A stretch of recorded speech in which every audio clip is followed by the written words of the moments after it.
Hey fellas, welcome to another exciting episode here at Prime Model Works headquarters. In this exciting episode, we're going to be building this unusual kit that I had never heard of until a week ago called the Sabre Models Angry Phoenix AIM 54 Missile Kit. And there are two of these little guys inside, and that's kind of cool.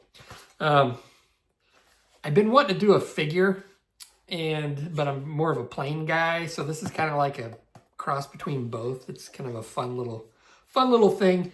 And I looked on YouTube, and there really aren't many videos. There's a couple unboxing videos, but I haven't found one where they actually build them. So, almost forgot to sip. Let's have a sip, fellas, to celebrate Christmas and build them models. Good stuff. Well, anyway, I hadn't heard of this kit until like a week ago when I had a viewer send me an email saying, "Hey, look, I really like your channel. I appreciate what you do. And I've got a bunch of duplicate model kits, and I'd like to send you a couple. Just pick a couple out." And he sent me a list of a bunch of models. So I said, "Hey, look, I appreciate it. Just surprise me." And he ended up sending me 2 big boxes via UPS with like 12 model kits in them. And this was one of them. So I thought that was really nice of him. I really appreciate it. I don't know, I don't get stuff sent to me that often, and no, I don't want other people just to send me stuff. I can afford to buy models, but it was really nice of him to do that.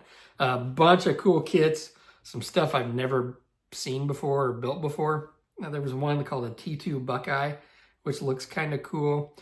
He did send me a 32nd scale F-104 Starfighter, which I have built before a long time ago. And I've been wanting to build one again because I want to do a natural metal finish build, and I think that'd be cool. So you'll probably be seeing that coming up soon in the next coming months. But yeah, a lot of cool kits. I really appreciate him doing it. And well, let's get on with this video. Let's take a look at this. So I don't ever do unboxing videos. That's not my thing. But this is just packaged pretty neat. So this is a simple little kit, and there are 2 actual models inside of here. The instructions are on the back, so, it doesn't come with an instruction sheet other than for the little stand that it comes with. Here's an instruction sheet for that. I don't know if I will use that or not. I may. We'll see. But anyway, instructions.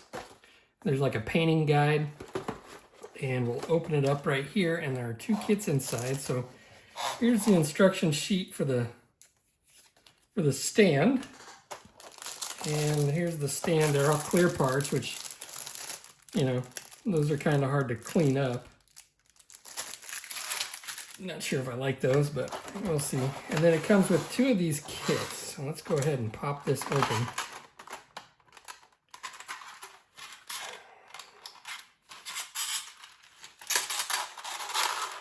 Should be pretty simple to put together. I assume this is styrene. Yeah, it feels like styrene. Dump everything out here.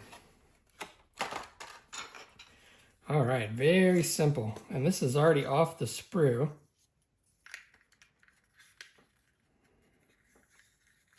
It's very lightweight plastic. I mean, obviously there's not a whole lot here, but it is pretty lightweight.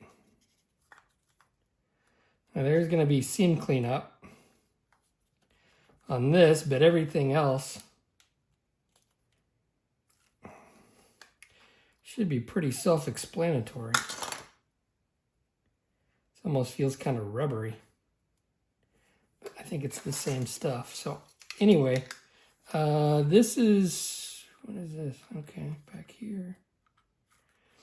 All right, let me go ahead and cut this stuff off the sprues. Get everything cleaned up, and we'll start putting this thing together. Alrighty, fellas, I've already got one somewhat together. But what I found is that most of the work is going to be cleanup. It's really not gluing the parts together. It's going to take a while to paint it because there are a few little odds and ends, and I think I figured out a way to paint it with certain parts attached and some parts not attached, okay? So the stand that it comes with is kind of crappy, but I think I'm going to use it anyway. And I'm going to mount 2 of them on one stand, which is something apparently you can do. But one thing you want to keep in mind is there are two ways to mount them. You can mount it from the bottom, in which case you'll have to cut this section out right here, or you can mount it from the rear and you just have to cut this hole out right here. So what I'm doing, go ahead and I'll get a drill for my drill here. Go ahead and drill out a hole. Now the mounting posts are going to be actually bigger than these holes.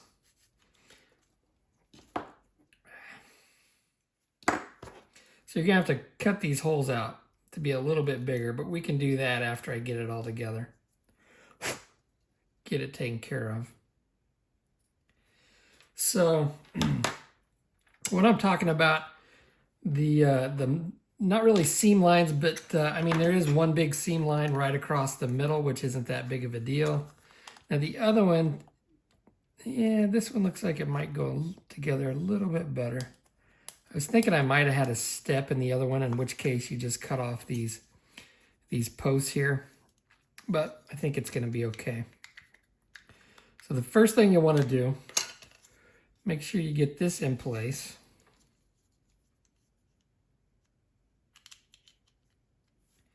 I think that goes together just like this. So the first thing I did was I went ahead and I glued this in.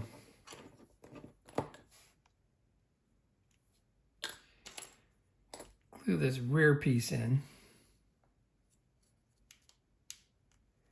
There we go. It fits in there just like that. And then you put the two pieces together.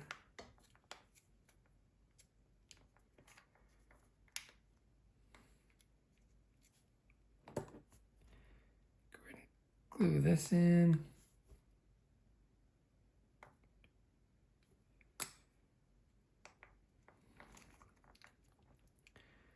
And then just go down the line and start gluing these together.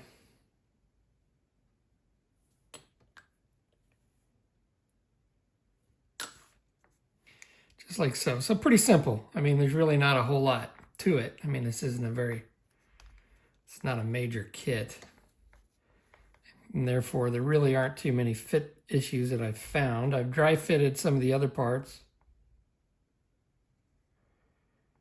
It's just a matter of the seam cleanup down the center line.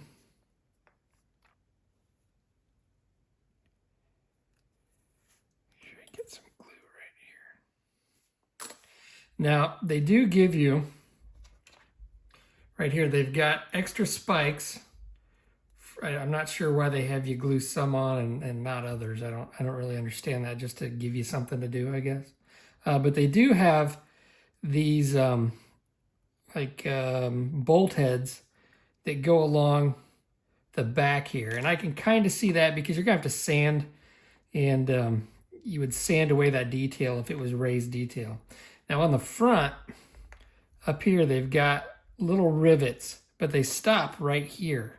In the picture on the box art, it shows the rivets go all the way around. So yeah, I guess you can either leave those, because you would have to sand them away whenever you clean up your seam line. So I can see not having them there, but they don't give you like extra rivets to put there. So you would have to use some other technique to add those raised rivets.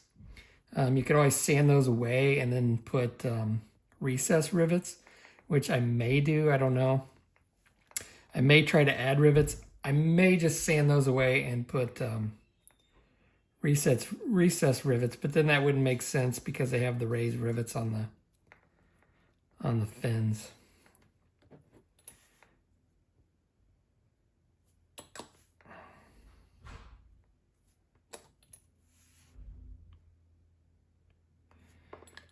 All right, so I'm gonna get on gluing this. While I do that, you can kind of see the seam lines or the mold lines right along here. I spent a lot of time cleaning those up and basically use my knife and some sanding sticks and my sanding sponge to get those cleaned up. Really not a whole lot to show with this kit. I think I'll probably focus more maybe on the painting. But you can see how it goes together. And again, there's not much to it. So I'm going to get on with gluing this and I'll catch you in a bit. So I've got the seam lines taken care of with some CA glue and metallic pigment. And what I'm doing now is I'm trying to create some raised rivets. And I'm not sure how this is going to work out. This was my first attempt. They may be a little too big. I'm going to spray them and see. But what I've done is I've taken some of my medium CA glue and I mixed it with my metallic pigment, basically just so I can see the CA. So if I just put clear CA on here, what's going to happen is I'm not going to be able to see it very well, but when it's black, I can actually see it. So I've got an old airbrush needle and I've marked out where I want to put the rivets. And I've got a little bit of accelerator on here.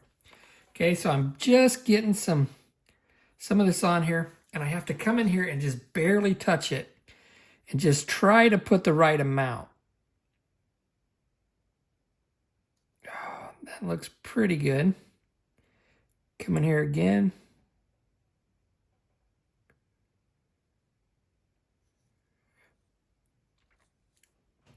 And I've got a ball of dried CA on the tip of this,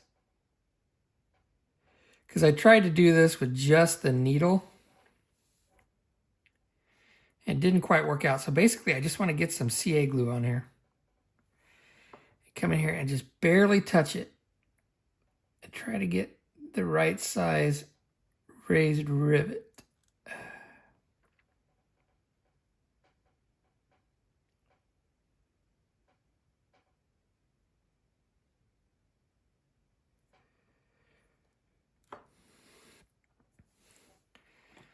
One might be a little too big. Now, what I found is, and this, it would take me, I would probably have to like do this. If one's too big, I can come in here and you can actually like scrape this off with an X-Acto blade because it is CA glue. It does get kind of brittle. So you can just pop it off if you need to, which I've done several times on this one. I think once I spray this, I'll be able to tell if they're uneven. You know, it is what it is. But I think this is going to work. You just have to be careful and just barely put a small amount on here. But again, I won't really know until I get until I get it primered. Barely touch it.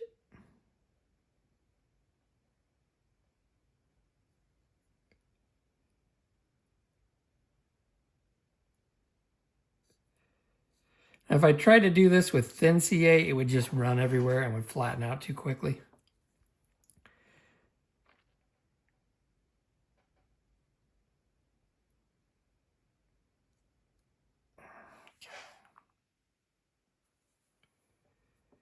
Barely touch it, barely touch it, barely touch it.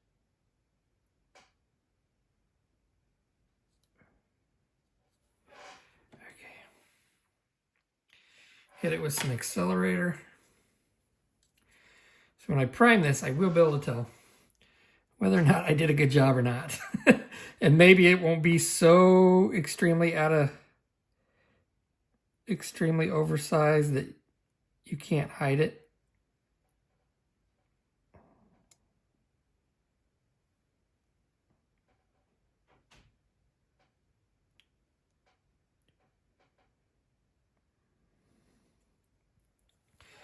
Now, I would not be able to see these if it was just clear CA with no pigment in it. Okay. Those might be a little oversized. Now, what I could do, I could sand off all these and I could replace all of them so they all are similar sizes.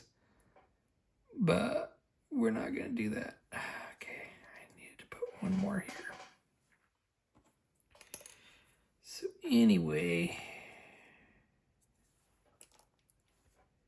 I think I'm missing one.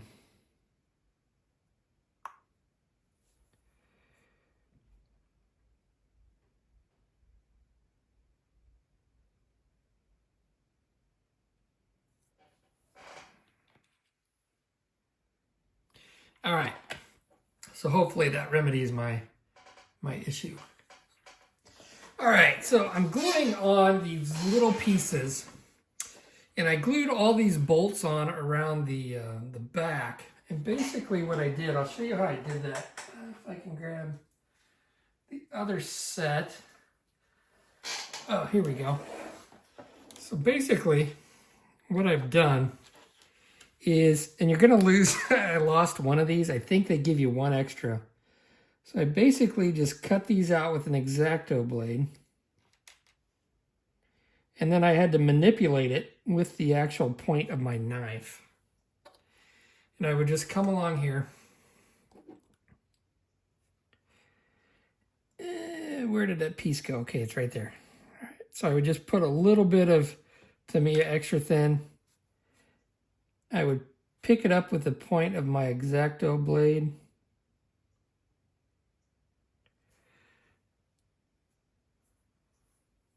Just focus camera. So anyway, I've got this little bitty piece on here, and then I just set it in place. And then just take a little bit more Tamiya extra thin, because I've got the quick setting and it does dry pretty quick. So I'm just using my X-Acto blade to manipulate those. And they're really small.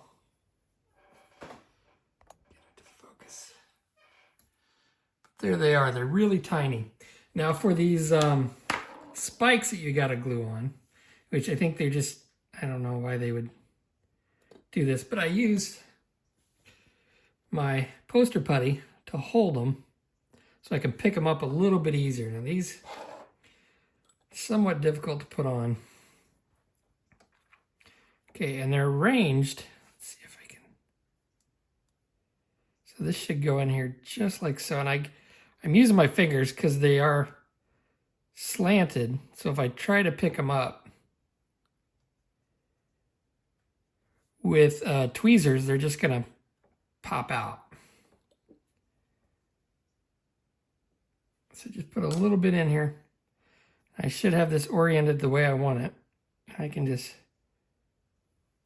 stick it in there like so. Press it down, and I shouldn't need any more Tamiya extra thin. Now, the fins do go on fairly easily from what I can tell. So it's just going to be a matter of gluing those in. So I'll glue on the fins as well. And then the rear fins, I'll glue those in. But I'm going to leave the teeth out. Now, one of the teeth actually broke right in the middle. I'm going to paint these separately because they're going to be white. It's just going to make painting a little bit easier if I leave them out. And then I'll probably just super glue those in after I get done painting them. But they fit in there just like so. I mean, best case scenario, I could glue them in with Tamiya extra thin, but painting is going to be a little more difficult if I do that. So I think I'm just going to leave those out as well as the fangs here. And I will probably leave off the eyebrows as well and glue those in with super glue. I don't like to glue with super glue just because I just don't like doing it, especially on like a plane because stuff breaks off because it's brittle. But this should be okay. And it's going to make painting the eyeball a little bit easier if I leave these off. So I'm going to get on with gluing the rest of these little bits. And then I should be able to get it in primer. Now on both of these, what I ended up doing is I ended up cutting a hole in the bottom. I'm going to mount both of them from the bottom. And I did cut off the back, cut a hole in the back. And I may try, if I feel like it, make some flames out of either hot glue or some clear resin, that UV resin that I got. I may make some flames and stick a rod through the flames and then put them out the back so they look like they're got flames shooting out the back like the box art. I don't know. We'll see if I'm going to do that or not. Alrighty, fellas. So I've got this thing in primer, and I think it looks pretty good. I'm pretty happy with how it's turning out. Especially the rivets that I did up on his nose, I think those match pretty well. They look actually really good.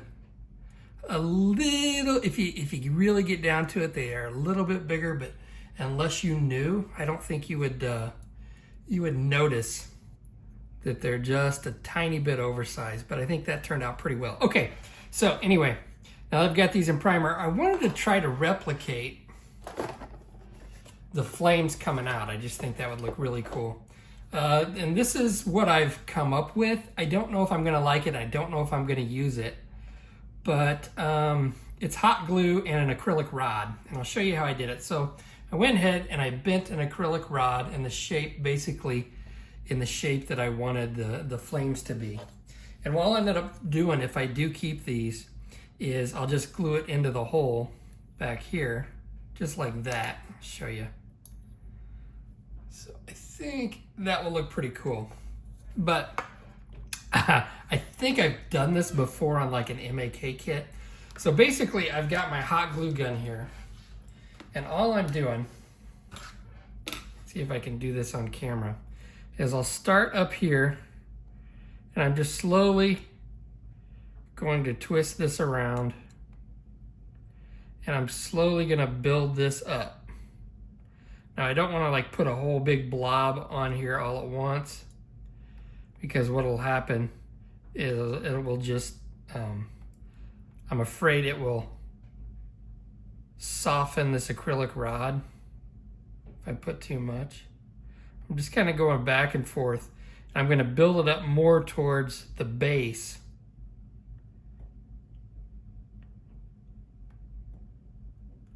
And then, if I want it to be somewhat irregular, if I'm not careful. Now I do have this set on a low heat.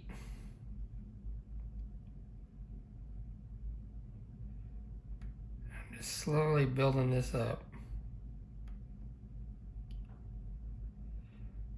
And I've been running into issues where I've got little strings popping off. And this may look goofy and I may end up not using it, but. Okay, and then I will come back. And then I will start building this up more here and just gradually taper it down.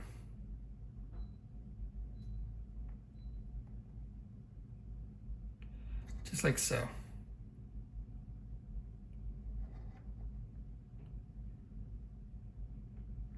And then I did run this other one over cold water in the sink.